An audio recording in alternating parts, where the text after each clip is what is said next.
नमस्कार, स्वागत है आपका। आपके साथ मैं दीपेश बरगले। सीएम शिवराज सिंह चौहान ने क्राइसिस मैनेजमेंट की बैठक में कहा कि सब कुछ हम ज्यादा वक्त तक बंद नहीं रख सकते, 1 जून से धीरे धीरे अनलॉक करेंगे। साथ ही सीएम ने यह भी कहा कि 31 मई तक प्रदेश को कोरोना मुक्त करना है।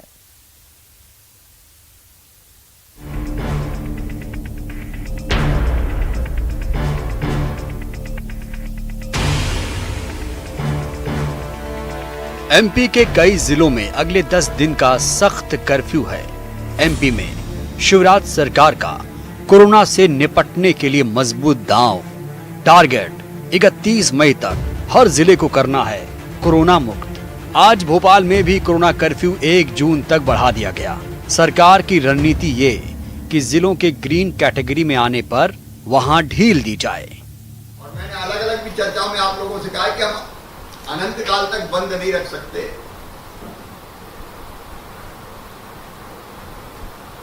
दुनिया भी हमको चलानी है, इसलिए हम अपनी स्ट्रेटजी पर विचार करके, क्योंकि 1 जून से हमको धीरे धीरे अनलॉक करना है। सीएम शिवराज ने आज अधिकारियों से कहा कि इलाकेवार माइक्रो कंटेनमेंट जोन बनाए जाएं, ट्रेसिंग और टेस्टिंग पर जोर हो। कोरोना की पहली लहर में जिस किल कोरोना अभियान के साथ सरकार ने कोरोना पर काबू पाया था, शिवराज सरकार उस अभियान को अब लगातार जारी रखेगी। सीएम शिवराज ने कहा कि किल कोरोना अभियान 4 जारी रहेगा। मैंने पहले ही आपको कहा था कि वहां पहचान के माइक्रो कंटेनमेंट एरिया बना के, क्योंकि एक भी संक्रमित है तो वो कई को संक्रमित कर सकता है, तो हमको उसकी तगड़ी मॉनिटरिंग करनी है। इसलिए हॉट स्पॉट जिन कॉलोनीज में है, जिन मोहल्ले में है, और वहां माइक्रो कंटेनमेंट की हमारी रणनीति, ईमानदारी से केस को हम कंटेन कर दें, पॉजिटिव को। एमपी में फिलहाल रिकवरी रेट 90% से ज्यादा है। संक्रमण की दर भी 4.8 तक पहुंच गई है। अब चुनौती दूसरी लहर के असर को पूरी तरह खत्म करने के साथ तीसरी लहर की तैयारी की है। भोपाल में शरद श्रीवास्तव और अनुराग श्रीवास्तव के साथ bureau report, news 18 Madhya Pradesh. Madhya Pradesh के पूर्व मुख्यमंत्री कमलनाथ के कोरोना पर दिए गए बयान के बाद मध्य प्रदेश में सियासी तूफान खड़ा हो चुका है। एक प्रेस वार्ता के दौरान कमलनाथ ने कहा था कि दुनिया भर में देश की पहचान इंडियन कोरोना से बन चुकी है। कमलनाथ ने कहा कि इसकी शुरुआत चीनी कोरोना से हुई थी। जनवरी 2020 में कहते थे यह कोरोना चीन का है, अब यह भारतीय वेरिएंट कोरोना है। कमलनाथ के इस बयान पर राजनीति गर्मा चुकी है। बीजेपी ने कांग्रेस के खिलाफ मोर्चा खोल दिया है। मध्य प्रदेश के गृह मंत्री नरोत्तम मिश्रा ने टूल किट मामले को लेकर एक नया बयान दिया है। मध्य प्रदेश के गृह मंत्री ने कहा कि कुछ दिन पहले हमने अरविंद केजरीवाल के भारतीय संस्करण और सिंगापुर पर नकली बयान सुना, वैसे इंडियन कोविड भी कह रहे हैं। यह पक्का है कि कमलनाथ का टूल किट से कनेक्शन है। मध्य प्रदेश के गृह मंत्री ने ट्वीट भी किया और उस पर भी निशाना साधा है।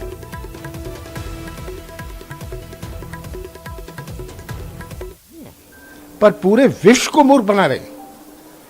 और ये शुरू हुआ था चीन का कोरोना।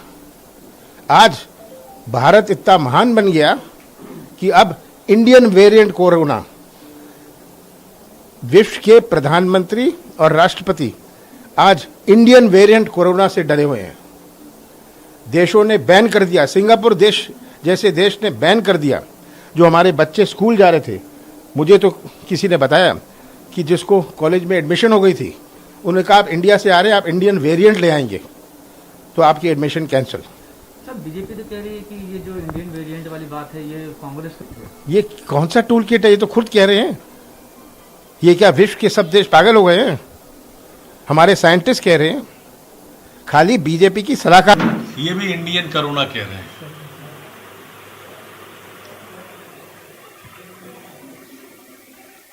ये जानबूझ के कह रहे हैं। ये टूल किट से कमलनाथ के तार जुड़े होंगे, ये तय मानिए आप। ये वही टूल किट वाले लोग हैं।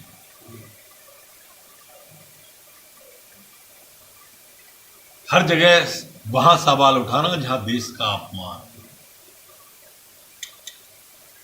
उन्होंने आज बिना प्रमाण के कह दिया कि 1 लाख से ज्यादा लोग, 1,02,002 लोग मध्य प्रदेश में कोरोना से मरे। वैसे संख्या 1.5 लाख तक की। एक संवैधानिक पद पर बैठा व्यक्ति भ्रम फैलाए, झूठ बोले और लगातार झूठ पर झूठ बोले, ये चिंता की बात है और निंदा की भी बात। केंद्रीय मंत्री प्रकाश जावड़ेकर ने भी कमलनाथ के बयान की निंदा करते हुए कहा कि कमलनाथ ने जो बयान कोविड महामारी पर दिया वो कांग्रेस को शर्मिंदा करने वाला है और कोविड के खिलाफ चल रही लड़ाई को कमजोर करने वाला भी। कमलनाथ ने कहा कि इंडियन कोरोना, भारतीय कोरोना, कुछ लोग इंडियन वेरिएंट कहते थे, ये तो इंडियन कोरोना कह रहे हैं। और उन्होंने आगे कहा, यहाँ रुके नहीं, उन्होंने कहा हमारी पहचान मेरा भारत कोविड। इस तरह का आज उनका बयान घूम रहा है और उसका आज तक अभी तक कोई उन्होंने इनकार नहीं किया है। ये जो वाक्य है कि भारत की पहचान मेरा भारत कोविड, ये भारत का अपमान है। और ऐसे ही अनेक बयान कांग्रेस नेता दे रहे। अनेक नेताओं ने कहा ये इंडियन वेरिएंट है, जब वर्ल्ड हेल्थ ऑर्गेनाइजेशन ने साफ किया कि किसी देश का नाम नहीं दिया है किसी वेरिएंट को। प्रदेश के पूर्व मंत्री कमलनाथ उज्जैन पहुंचे और यहां महाकाल मंदिर के बाहर शिखर दर्शन न करने के बाद मीडिया से बातचीत की। उन्होंने कई मुद्दों पर जवाब देते हुए सरकार की नीतियों पर सवाल उठाए। उन्होंने कहा कि प्रदेश में एक नया माफिया आया हुआ है, कोविड माफिया। इंजेक्शन को, अस्पताल का बेड को, दवाई को या फिर एम्बुलेंस को, सब चीज के लिए रेट फिक्स कर दिए गए हैं। ये कोविड माफिया बीजेपी में है। नया माफिया उत्पन्न हुआ है, यह है कोविड माफिया, जहां बीजेपी के नेता ब्लैक में इंजेक्शन हुए, अस्पताल का बेड हुए, 10,000 रुपए दो, हम आपको बेड दिलवा देता हूं। कोई कहेगा मुझे 5,000 रुपए दो, बेड दिलवा देता हूं। दवाई होए, इंजेक्शन होए, एम्बुलेंस होए, सब चीज के रेट फिक्स कर लिए। ये एक नया कोविड माफिया बीजेपी में। 30 मई को केंद्र में बीजेपी सरकार को 7 साल होने जा रहे हैं। बीजेपी अध्यक्ष जेपी नड्डा ने राज्य सरकार की इकाइयों को पत्र लिखकर अपील की है कि 30 मई को बीजेपी कार्यकर्ता कोई कार्यक्रम न करें, बल्कि कोरोना महामारी को देखते हुए सामाजिक सेवा के कार्य में जुटे रहें। जेपी नड्डा ने पत्र में लिखा है कि कोरोना महामारी में कई परिवार तबाह हो गए हैं, उनकी मदद करें। कोरोना महामारी में जिन बच्चों के माता पिता नहीं रखे हैं, उनके लिए बीजेपी शासन वाली राज्य सरकारें योजनाएं शुरू करें। इस बारे में जल्द ही निर्देश जारी किए जाएंगे।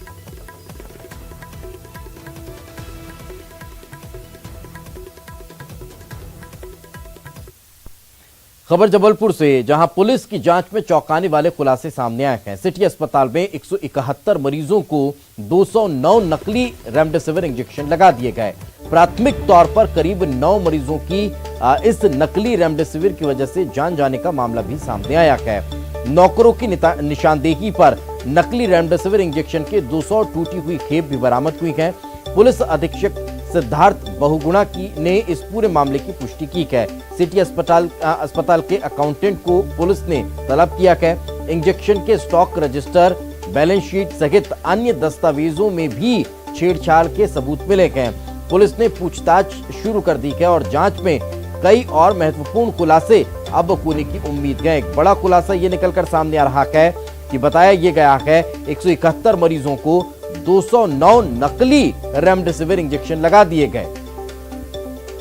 दिल्ली, इंदौर सहित देश के अन्य शहरों पर भी दबिश लगातार इस मामले को लेकर दी जा रही है। इसमें कई और अभी खुलासे होने बाकी है।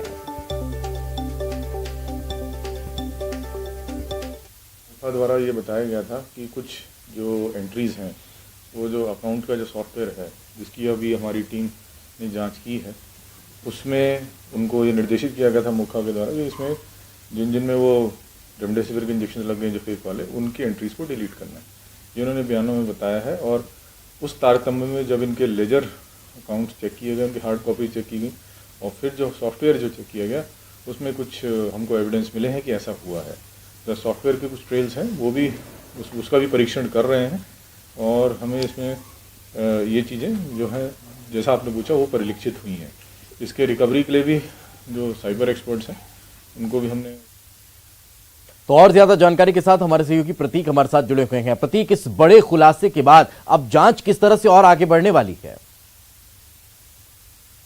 जिस प्रकार से लॉकडाउन का निर्णय जो है वो सही समय पर लिया गया और पूरे नकली रेमडेसिविर रैकेट में किया है, क्योंकि लगातार 2 हफ्तों से न्यूज़ 18 भी इस खबर पर प्रमुखता से लगा हुआ है और हर एक तथ्यों को सबसे पहले हम सामने भी ला रहे हैं। और आज एसपी ने इस बात को खुलासा कर ही दिया कि 171 मरीजों को 209 नकली रेमडेसिविर लगे थे। ये अब तक की जांच में स्पष्ट हो गया है और 9 मरीजों की अब तक की जांच में नकली रेमडेसिविर लगने से मौत हुई है। इस बात को भी पुलिस ने स्पष्ट कर दिया है।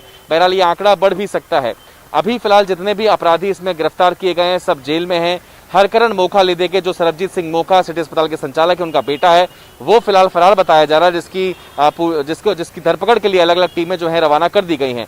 इस बीच चूंकि अब ये साक्ष्य मिल चुके हैं और मौत की बात भी स्पष्ट हो गई है, तो धारा 304 culpable homicide attempting to murder, ये धारा अब अपराधियों पर बढ़ सकती है, जो कि एक मजबूत पक्ष होगा इस जांच के लिहाज से। और अब आरोपियों की कहीं ना कहीं मुश्किलें और अधिक बढ़ेंगी, क्योंकि कोर्ट में अब जमानत के लिए इन्हें और ज्यादा तकलीफों का सामना करना पड़ सकता है। बहरहाल अभी भी जांच पूरी नहीं हुई है, क्योंकि अकाउंट सेक्शन में ये तथ्य भी सामने आए हैं कि दस्तावेजों को खुर्द-बुर्द करने के आदेश मोखा ने दिए थे। तो देखना होगा पुलिस इस मामले में भी आगे क्या खुलासा करती है। बिल्कुल, बहुत बहुत शुक्रिया प्रतीक इस तमाम जानकारी के लिए। आगे बढ़ते हैं। डॉक्टरों के जेनेरिक मेडिसिन लिखने को लेकर हाईकोर्ट ने नाराजगी जाहिर की है। साथ ही केंद्र सरकार, राज्य सरकार और ड्रग कंट्रोलर से इस संबंध में जवाब मांगा है। कोर्ट ने महंगी दवाइयां आम लोगों के खरीदने के मामले में गंभीर चिंता जाहिर की है। 7 जून को वीडियो कॉन्फ्रेंसिंग के जरिए शासन को तलब किया गया है। शासन को उपस्थित होकर बताना होगा कि डॉक्टर जेनेरिक मेडिसिन क्यों नहीं लिख रहे हैं, कंपनियों के ब्रांड क्यों लिखे जा रहे हैं। एक जनहित याचिका दायर की गई थी, जिसमें याचिकाकर्ता ने तर्क दिया है कि कोरोना संक्रमण के दौर में और अब उसके बाद ब्लैक फंगस जैसी बीमारी लगातार लोगों को घेर रही है। इस बीमारी में एन्फोटेरेसिन B50 mg इंजेक्शन दिया जाता है। यह इंजेक्शन 2 बार लगाया जाता है। 2 इंजेक्शन की कीमत लगभग 14,000 रुपये पड़ती है। डॉक्टर कंपनी और ब्रांड के नाम के इंजेक्शन लगा रखे हैं, जिसकी वजह से मरीजों को परेशानी हो रही है। अगर यही इंजेक्शन, यही दवाइयां जेनरिक हो तो वो महज 250-300 रुपये में भी मिल जाती है।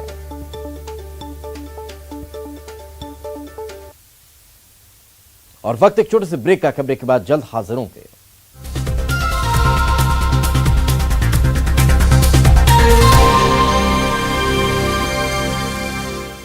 ब्रेक के बाद एक बार फिर आपका स्वागत है। इंदौर के महू कैंट एरिया में 2 बहनों के जासूसी करने के मामले की जांच अब राष्ट्रीय एजेंसी कर रही है। इस मामले के तार पाकिस्तान के युवक से जुड़े हुए हैं। ये दोनों बात करने के लिए सोशल मीडिया का सहारा लिया करती थी। इन युवतियों ने मोबाइल और लैपटॉप से डेटा भी डिलीट कर दिया है। डेटा को रिकवर करने में अब क्राइम ब्रांच की टीम जुटी हुई है।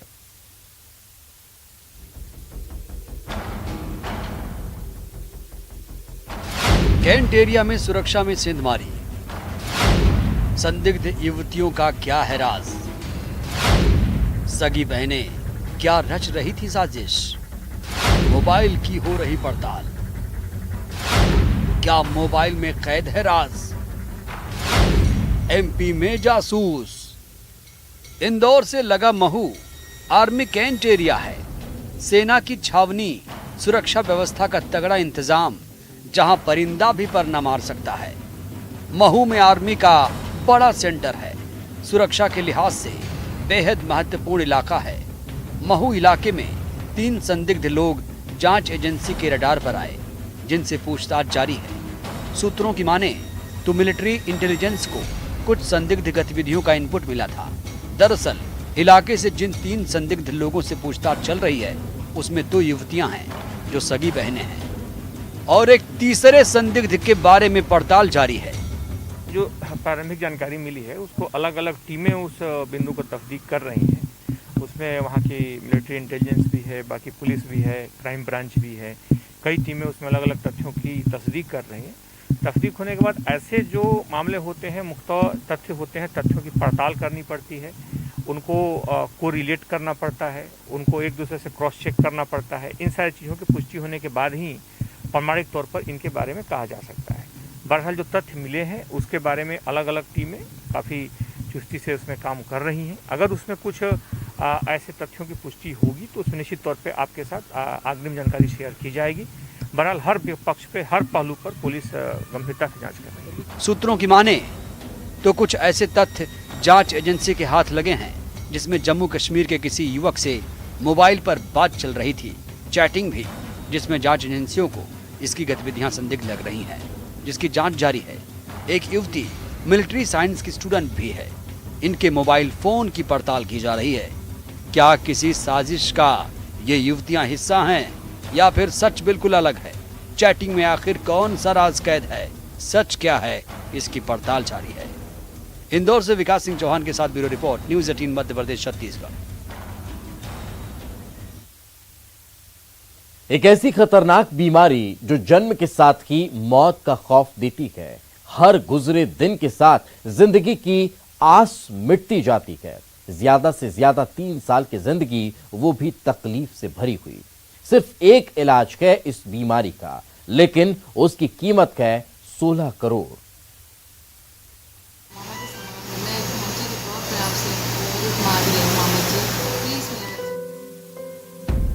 एक माँ की मामा से पुकार।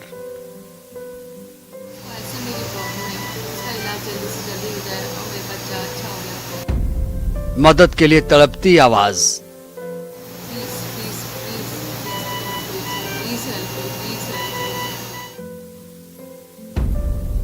मामा शिवराज, करवा दो जिगर के टुकड़े का इलाज।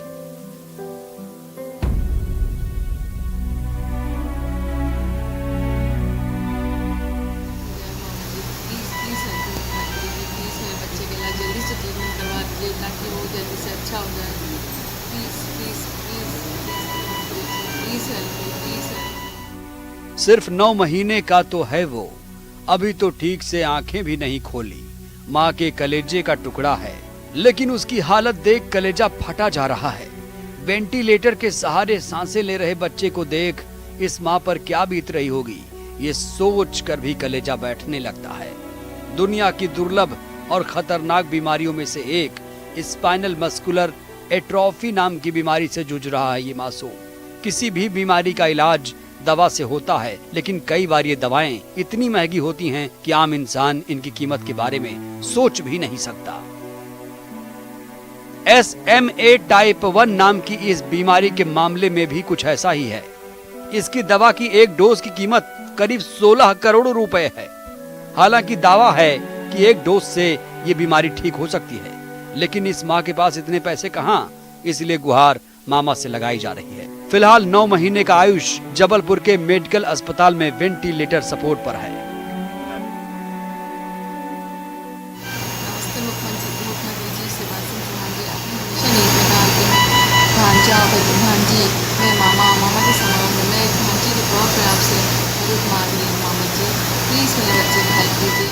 स्पाइनल मस्कुलर एट्रोफी नाम की इस बीमारी को ठीक करने वाली दवा का नाम है जोलजेंस्मा।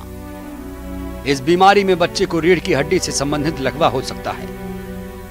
लकवा मांसपेशियों का काम ना करना है लक्षण। शरीर में ताकत भी नहीं रहती। शरीर में एक जीन की भी कमी से ये बीमारी होती है। इस बीमारी में जोलजेंस्मा दवा कारगर है। एक डोज ही शरीर में लापता जीन को रिस्टोर करता है। बच्चे के तंत्रिका तंत्र यानी नर्वस सिस्टम को ठीक कर देता है। इस दवा की कीमत 16 करोड़ रुपए है। आगे बढ़ते हैं। एक्टर मानव कौल ने एक वीडियो जारी कर लोगों से अपील की है कि कोरोना वायरस के खिलाफ सबको मिलकर लड़ना है। मानव कौल ने कहा है कि हमें कोविड नियमों का सख्ती से पालन करना है और वैक्सीन जरूर लगवानी है। आप देखिए और मुझे दीजिए इजाजत। नमस्कार। मेरा नाम मानव कौल है। इस वक्त कोरोना वायरस की महामारी से हम लोग सब बहुत परेशान हैं। हम सबको एक साथ आना पड़ेगा और सबको सारे नियमों का एकदम दृढ़ता से पालन करना पड़ेगा। जैसे मास्क लगाना, वो भी ठीक से, सोशल डिस्टेंसिंग रखना, हाथ धोते रहना, ये बहुत ज़रूरी है। और जैसे ही प्लीज़ आपको वैक्सीन का डोज मिले, आप प्लीज़ वैक्सीन लगा लें। मैंने वैक्सीन लगाई है, मेरी माँ ने वैक्सीन लगाई है और ये एकदम सेफ़ है और यही एक तरीका है जिससे हम इस महामारी से लड़ सकते हैं। तो प्लीज़ आप अपना ख्याल रखें, आप अपनों का ख्याल रखें और कोशिश करें कि सारे नियमों का पालन अच्छे से करें। Thank you. आई होप हम लोग सब मिलके इस महामारी को एक दिन ख़त्म कर देंगे।